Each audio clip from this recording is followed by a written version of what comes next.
Hi friends, welcome to home making Mantra. This is Shanti. Welcome to daily vlogs. చిన్న information అండి. సంక్రాంతి వస్తుంది కదా, రథం ముగ్గు వేసుకుంటాము. ఎవరికైనా రథం రాకపోతే ఎలా డ్రా చేయాలి అని చాలా ఈజీగా మనం డ్రా చేసుకునే విధానం చూపించాను. ఒకసారి ఆ వీడియోస్ చెక్ చేయండి. లింక్ని డిస్క్రిప్షన్లో ప్రొవైడ్ చేస్తాను. ఇదంతా కూడా Saturday afternoon. Saturday morning eggless French toast చేసుకున్నాం ఇంట్లో. మిల్క్ అండ్ కస్టర్డ్ పౌడర్ కలిపిన మిక్స్చర్ ఒకటి మిగిలిపోయింది. అయితే 2 బ్రెడ్ స్లైసెస్ తీసుకొని మిల్క్ యాడ్ చేసి కొద్దిగా షుగర్, నెయ్యి వేసి ఇట్లా బ్రెడ్ హల్వా చేసేస్తున్నా. ఇది రెసిపీగా చూపించాలి అని నాకు స్ట్రైక్ అవ్వలేదండి. ఎందుకంటే అది మిగిలిన పాలలో బ్రెడ్ వేసేసి అలా ఇన్స్టెంట్గా చేసేసాను అనమాట. కానీ it turned out so good. బ్రెడ్ని ఫ్రై చేసి అప్పుడు మిల్క్లో యాడ్ చేయాల్సింది. టేస్ట్ ఇంకా బాగుండేది. నెక్స్ట్ టైం అయితే డెఫినెట్గా ఈ రెసిపీ షేర్ చేస్తాను. ఇవాళ బ్రౌన్ బ్రెడ్తో చేసా. బ్రౌన్ బ్రెడ్తో చేస్తే చపాతీ లడ్డు టేస్ట్ వచ్చింది కొంచెం. అదే వైట్ బ్రెడ్తో చేసింటే సేమ్ మన కేటరింగ్ వాళ్ళు చేస్తారు కదా బ్రెడ్ హల్వా, అలా వచ్చేది. ఎందుకో బయట బ్రెడ్ హల్వా తింటే కొంచెం వెగట అనిపిస్తుంది ఒక 2-3 టైమ్స్ తినగానే. కానీ ఇంట్లో అయితే చాలా బాగుందన్నమాట. మనం ఓన్లీ నెయ్యి యాడ్ చేస్తాం, డాల్డా వేయము. అండ్ ఎందుకు మనం చేసుకుంటే ఇంకా ప్యూర్గా ఫ్రెష్గా అనిపిస్తుంది. 2 స్లైసెస్కి ఇట్లా వచ్చిందనమాట. కొంచెం కొంచెం మా ముగ్గురు కోసమని చేశాను. సాటర్డే నైట్ ఒక థ్రిల్లర్ పెట్టుకొని నెయిల్ పాలిష్ రిమూవ్ చేసి మళ్ళీ ఫ్రెష్గా వేసుకుందాము అని కూర్చున్నాను. ఇది వచ్చేసరికి ద ఫ్రీలాన్సర్ అనమాట. ఒక సీజనే ఉంది, ఐ థింక్ 6 ఎపిసోడ్స్ అట్లాగా. ఎంత బాగుందంటే మంచి థ్రిల్లర్. లైక్ ఆ స్టోరీ ఏంటో కూడా చెప్పను, ఒకసారి మీరే చూడండి. ఈ సిరీస్ డిజ్నీ హాట్స్టార్లో ఉంది. Late night nail polish change చేసుకోవటము ఇంతకుముందు కొంచెం ఇబ్బంది అనిపించేది. కానీ మొన్న సన్మిని తీసుకున్నాను, లైక్ నెయిల్ పాలిష్ డ్రయర్ అని చెప్పి మీకు ఆల్రెడీ చూపించాను కదా. అది యూజ్ చేయటం స్టార్ట్ చేసిన దగ్గర నుంచి నాకు చాలా కన్వీనియంట్గా ఉంటుంది. ఫాస్ట్గా నెయిల్ పాలిష్ డ్రై అవుతుందన్నమాట. ఇది రివ్యూస్ బాగాలేదు కానీ నాకు ఎందుకో పర్సనల్గా నచ్చింది అనిపించింది. అది వచ్చేసరికి 199 299 ఎంతో పెట్టి తీసుకున్నాను. సో ఎవరికైనా నెయిల్ పాలిష్లు ఫ్రీక్వెంట్గా వేసుకుంటాము, డ్రై అవ్వట్లేదు, వెంటనే పనులు చేసుకోవాలి అనుకునే వాళ్ళు అదొకసారి ట్రై చేయండి. లింక్ని డిస్క్రిప్షన్లో ప్రొవైడ్ చేస్తాను. ఇవాళ నెయిల్స్ ఈ 2 కలర్స్ తోటి పెయింట్ చేసుకుంటున్నాను. లాస్ట్ వీక్ వీడియోలో గ్రే కలర్ వేసుకున్నా కదా, పైన గ్లిటర్స్ కూడా వేసుకున్నా. అది వచ్చేసరికి మన వెస్ట్ సైడ్లో తీసుకున్నాను. స్టూడియో వెస్ట్ బ్రాండ్ అనమాట, అంటే వాళ్ళ వెస్ట్ సైడ్ వాళ్ళ బ్రాండే. దాని మీద మినిసోలో కొన్న గ్లిటర్స్ నెయిల్ పాలిష్ వేసుకున్నాను. అంటే మన వ్యూవర్ ఒకరు అడిగారు, అందుకే చెప్తున్నా. ఇవాళేమో రెవ్లాన్ వేసుకుంటున్నాను. ఇదేనండి ఫ్రీలాన్సర్ సిరీస్ నేను చూపించింది. నిజంగా చాలా బాగుంది.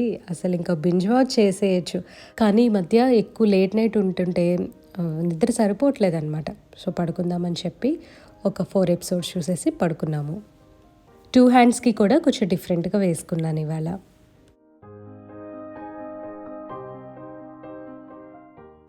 ఇది సండే మార్నింగ్. పాలబ్బాయి పాలు పోస్తాడనమాట. సో డైలీ ఇట్లాగా నేను 1 లీటర్ పాలైతే తీసుకుంటాను. ఇలా తీసుకున్న పాలు చక్కగా మనం కాచుకున్నాం అనుకోండి, దాని మీద మీగడ కడుతుంది. పాలు మీద మీగడి కలెక్ట్ చేయకుండా పెరుగు తయారు చేసి ఆ పెరుగు మీద వచ్చే మీగడి కలెక్ట్ చేసి ఆ తర్వాత మజ్జిగ చిలికేసి వెన్న తీస్తాను. సో ఇవాళ నేను చూపిస్తాను ఎంత వెన్న వస్తుంది అని. డైలీ ఏదో ఒక లైట్ వర్కౌట్ అయినా చేయాలి అని చెప్పి ట్రెడ్మిల్ మీద కాసేపు నడుస్తున్నాను. స్లోగా వాక్ చేయడం స్టార్ట్ చేసి ఆ తర్వాత నెమ్మదిగా స్పీడ్ అనేది పెంచుకోవాలన్నమాట. అంటే ఈ మధ్యకాలంలో నేను ట్రెడ్మిల్ ఎక్కువ చేయలేదు, సో అందుకని స్లో పేస్లో స్టార్ట్ చేసుకున్నా. నేను మామూలుగా ఇంట్లో వేసుకునే స్లిప్పర్స్తోనే చేసేస్తానండి. షూ వేసుకొని చేయాలి అని అంటే కొంచెం లేజీగా అనిపిస్తుంది అనమాట. ఇంట్లోనే కదా అని చెప్పేసి అట్లా స్లోగానే చేస్తాం కదా, సో పెద్ద ప్రాబ్లం ఉండదు. ఇవాళ వర్షం పడుతుంది, డే అంతా ఉంది. రేపు కూడా ఫుల్గా వర్షం ఉందంట. ఈ చెన్నైని వర్షాలు అసలు వదలవేమో. తలస్నానం చేద్దాము, దానికన్నా ముందు హెయిర్ కలర్ చేసుకుందాము అని చెప్పి అనుకున్నాను. అండ్ హెయిర్ కలరింగ్ గురించి మన వ్యూవర్స్ చాలామంది అడుగుతున్నారు. అందుకనే ఇది ఇంతకుముందు చూపించినా సరే మళ్ళీ కొత్త వారి కోసం అని చూపిస్తున్నాను. బయోటిక్ హెయిర్ కలర్ తీసుకుంటా. ఇందులో డిఫరెంట్ షేడ్స్ ఉంటాయి. సో నేనైతే బ్లాక్ తీసుకుంటాను అనమాట. ఇప్పుడు వీటిలో ఏమేమి ఇచ్చారో చూపిస్తాను. డెవలపర్ వస్తుంది, కలరెంట్ వస్తుంది అండ్ గ్లవ్ ఇస్తారు. ఆ 2 చిన్న చిన్న బాటిల్స్ వచ్చేసి షాంపూ అండ్ కండిషనర్ శాంపిల్స్ అనమాట. ఫస్ట్ క్వాంటిటీస్ చూడండి. 60 ml అండ్ 50 grams అని ఉన్నాయి కదా బాటిల్ అండ్ ట్యూబ్. ఇది 2 టైమ్స్గా యూజ్ చేసుకోవచ్చు. అదే లాంగ్ హెయిర్ వాళ్ళు అనుకోండి సింగిల్ యూస్కి ఇవి సరిపోతాయి. ఫుల్గా యాడ్ చేసేసి మనం మిక్స్ చేసుకోవచ్చు. నేను ఏం చేస్తాను, ఇది ఆల్రెడీ 60 ml ఉంది కదా, సో అదేమో కొంచెం ఎక్కువ తీసుకుంటాను. ట్యూబ్ వచ్చేసరికి కలరెంట్ అది 50 grams ఉంది కాబట్టి మనం డెవలపర్ కన్నా ఇది కొంచెం తక్కువ తీసుకుంటే సరిపోతుంది అనమాట. అప్పుడు సెకండ్ టైంకి కరెక్ట్గా ప్రపోర్షనేట్గా మనము మిక్స్ చేసుకోవడానికి సరిపోతుంది. వీటి గురించి కొన్ని విషయాలు చెప్తానండి. ప్యాకేజ్ ఇన్స్ట్రక్షన్స్ మాత్రం కంపల్సరీ ఫాలో అవ్వండి. మొదటగా మనము అలర్జీ టెస్ట్ చేసుకోవాలి. అలర్జీ టెస్ట్ వచ్చేసరికి చేతి మీద చేసుకోవచ్చు, లేదంటే చెవు వెనకాల ఎక్కడైనా చేసుకోవచ్చు అని వాళ్ళు ఇన్స్ట్రక్షన్స్లో రాశారు. ప్యాకేజ్ మీద షేడ్ మెన్షన్ చేస్తారు. బ్లాక్ అండ్ డార్క్ బ్రౌన్ ఇట్లా డిఫరెంట్ షేడ్స్ ఉంటాయి. సో మీకు ఏ షేడ్ కావాలో అదే సెలెక్ట్ చేసుకోండి. హెయిర్ ఫాల్ విషయానికి వస్తే ఇది వాడటం వలన సెన్సిటివ్ స్కిన్ వాళ్ళకి డెఫినెట్గా హెయిర్ ఫాల్ అనేది ఉంటుంది. ప్రెజెంట్ నేను ఫేస్ చేస్తున్నాను, కానీ నాకు గ్రే హెయిర్స్ ఎక్కువగా ఉంటాయి. ఏదైనా ఫంక్షన్కి వెళ్ళాలి, లేదంటే ఇంటికి ఎవరైనా వస్తున్నారు అన్నప్పుడు ఖచ్చితంగా ఇది వాడతాను నేను. మనం విడి రోజుల్లో అనుకోండి, అంటే లైక్ ఎక్కడికి వెళ్ళట్లేదు, మనం ఇంట్లోనే ఉంటున్నాము ఎక్కువ అని అంటే హెన్నానే పెట్టుకుంటాను. కానీ ఇప్పుడు వింటర్ వలన బాగా జలుబు చేస్తుంది నాకు, అందుకని హెన్నా పెట్టుకోకుండా నేను ఇట్లా కలర్ వేసేసుకుంటున్నా. డై మిక్స్ చేయడానికి స్టీల్ బౌల్స్ వాడకూడదు, ఐరన్ బౌల్ కూడా వాడకూడదు. ప్లాస్టిక్, గ్లాస్, సిరామిక్ ఏదైనా సరే మనం యూస్ చేసుకోవచ్చు. స్పూన్ కూడా వుడెన్ స్పూన్ అయితే చాలా బెటర్, లేదంటే ఏదైనా ఒక పుల్ల తీసుకొనైనా మిక్స్ చేయొచ్చు.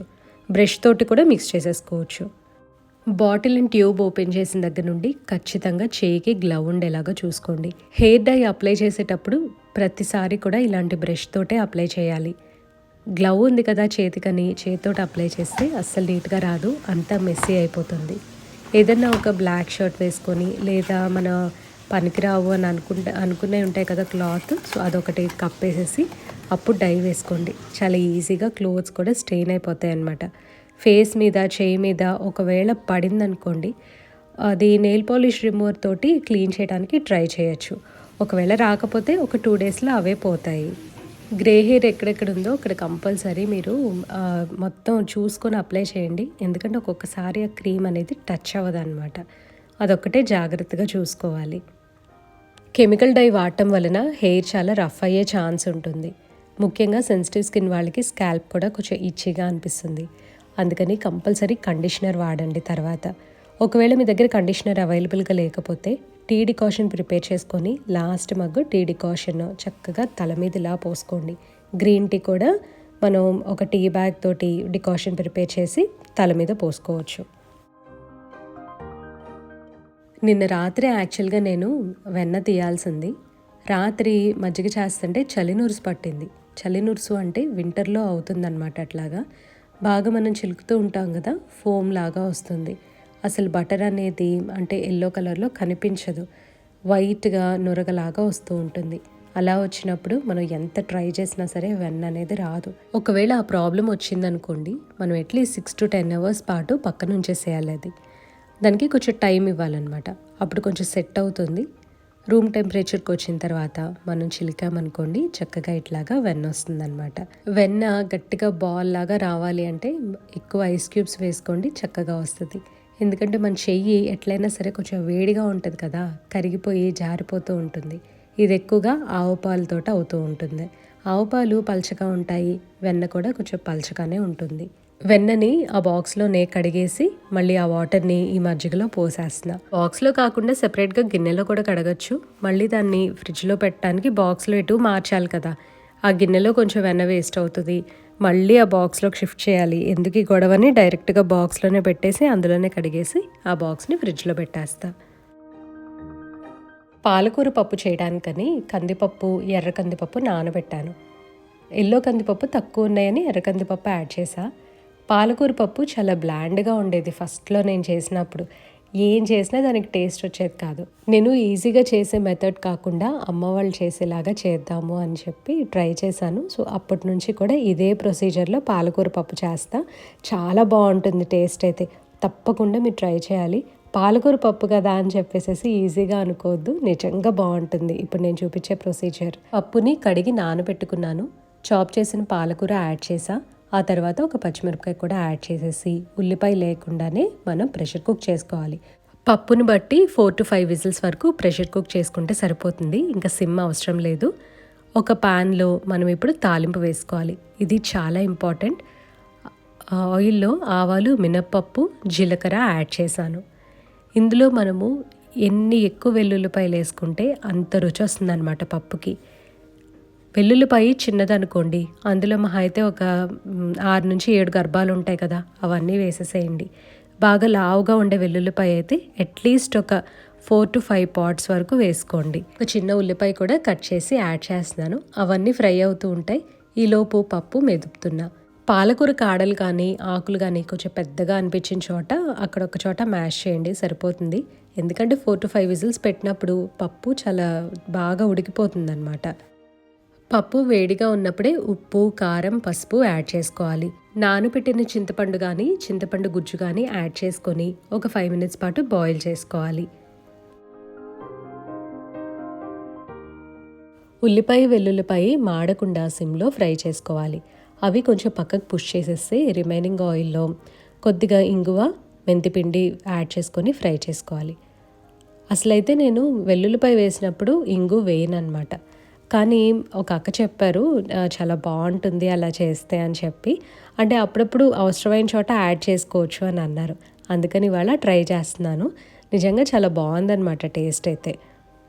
వాటితో పాటు ఎండుమిరపకాయ, కరివేపాకు ఇవన్నీ కూడా యాడ్ చేసి బాగా ఫ్రై చేసుకున్న తర్వాత ఉడకబెట్టుకున్న పాలకూరని కూడా యాడ్ చేస్తున్నాను. ఇప్పుడు ఇవన్నీ కలిపి ఒక 2 minutes పాటు బాయిల్ చేసుకుంటే సరిపోతుంది. ఇలా మూత పెట్టేసి 2 minutes పాటు సిమ్ చేసుకుంటే పాలకూర పప్పు రెడీ అవుతుంది. కొంతమందికి ఒక డౌట్ ఉంటుంది, మా రైస్ వచ్చేసరికి ఇలా 2 కలర్స్లో కనిపిస్తుంది కదా, ఎందుకు ఇట్లా ఉంది అని. సింగిల్ పాలిష్డ్ రైస్ అండి. మాకు మామూలుగా బియ్యం అమ్మటమే ఇట్లా అమ్ముతున్నారనమాట, సింగిల్ పాలిష్డ్ రైస్ అని అడిగితే. రైస్ అయితే చాలా బాగుంటుంది, తెల్లగా ఉండట్లేదు, కానీ ముద్ద అవ్వదు అనమాట, అలానే గట్టిగా కూడా ఉండదు. ఇది కరెక్ట్గా మనం మామూలు వైట్ రైస్ ఎలా ఉడుకుతుందో అలాగే ఉడుకుతుంది. ఇది సింగిల్ పాలిష్డ్ కాబట్టి నానబెట్టుకోవాలి కంపల్సరీ, అంటే ఒక పావు గంట నానబెడతాం కదా. మరీ వాటర్ తక్కువైనా సరే గట్టిపడిపోతుంది, అలానే వాటర్ ఎక్కువైపోతే ముద్దవటము అట్లా ఏమి ఉండట్లేదు.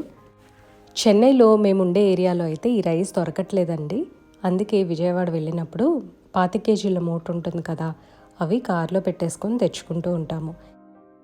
మా డాడీకి డయాబెటీస్ ఉండేదన్నమాట, సో ఆయన అలవాటు చేశారు మాకు.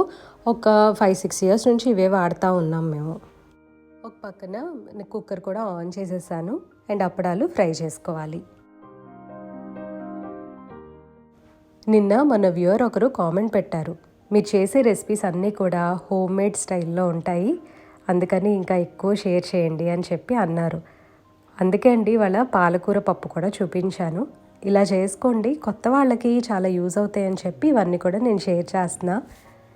పప్పులో కంపల్సరీ అప్పడాలు ఫ్రై చేస్తాను, వాటితో పాటు వడియాలు కూడా చేస్తున్నా. గుమ్మడికాయ వడియాలు నేను పెట్టుకుంటే చక్కగా చిన్న చిన్నవి ఇలా ఫ్లాట్గా పెట్టుకుంటూ ఉంటాను, కానీ ఇవి కొన్నవన్నమాట బయట, ముద్దల్లాగా పెట్టేసరికి లోపల అస్సలు ఫ్రై అవ్వట్లా. ఎంత సిమ్లో పెట్టి స్లోగా చేసినా సరే అస్సలు ఫ్రై అవ్వట్లేదు అనమాట. నాకైతే విసుకొచ్చేస్తుంది. అవి బ్రేక్ చేసి పోను ఒకవేళ ఫ్రై చేద్దాము అని అన్నా సరే పొడి పొడిగా రాలిపోతున్నాయి. ఇంకేం చేయలేక ఇంకా అట్లాగే స్లోగా పేషెన్స్ తోటి ఇలా స్లోగా తిప్పుతూ ఫ్రై చేస్తున్నాను. సంక్రాంతి క్లీనింగ్ స్టార్ట్ చేసుకోవాలి. పూజా రూమ్లో విగ్రహాలు ఆల్రెడీ క్లీన్ చేశా కదా, సో అక్కడ కింద కొన్ని వస్తువులు ఉంటాయి, అవన్నీ క్లీన్ చేసేసి కిచెన్ ఏమో లాస్ట్ టైమే అయిపోయిందనమాట క్లీన్ చేయటము. అంటే మన దీపావళి అప్పుడంతా చేస్తూనే ఉన్నా క్లీనింగ్. ఇంకేదో ఒకటి కార్నర్ వెతుక్కోవాలన్నమాట స్టార్ట్ చేయడానికి. సంక్రాంతి వస్తుంది కదా, సో పిల్లలకి హాలిడేస్ ఇచ్చేస్తారు. మీరంతా బిజీగా ఉండుంటారు కదా, లైక్ హాలిడేస్కి ఎక్కడికి వెళ్ళాలి, అమ్మ వాళ్ళ ఇంటికి వెళ్ళాలి, ట్రిప్కి వెళ్ళాలి, ఇలా ప్లాన్ చేసుకుంటూ. మేమైతే ఈసారి ఎక్కడికి వెళ్ళట్లేదండి, చెన్నైలోనే ఉంటాము. సో ఇదండి వాళ్ళ విశేషాలు. సో ఇదండి వాళ్ళ వీడియో. మీ అందరికీ నచ్చింది అనుకుంటున్నాను. నచ్చినట్లయితే లైక్ చేయండి, కమెంట్ చేయండి, ఛానల్కి తప్పకుండా సబ్స్క్రైబ్ చేసుకోండి. Thank you for watching. Thank you for your time.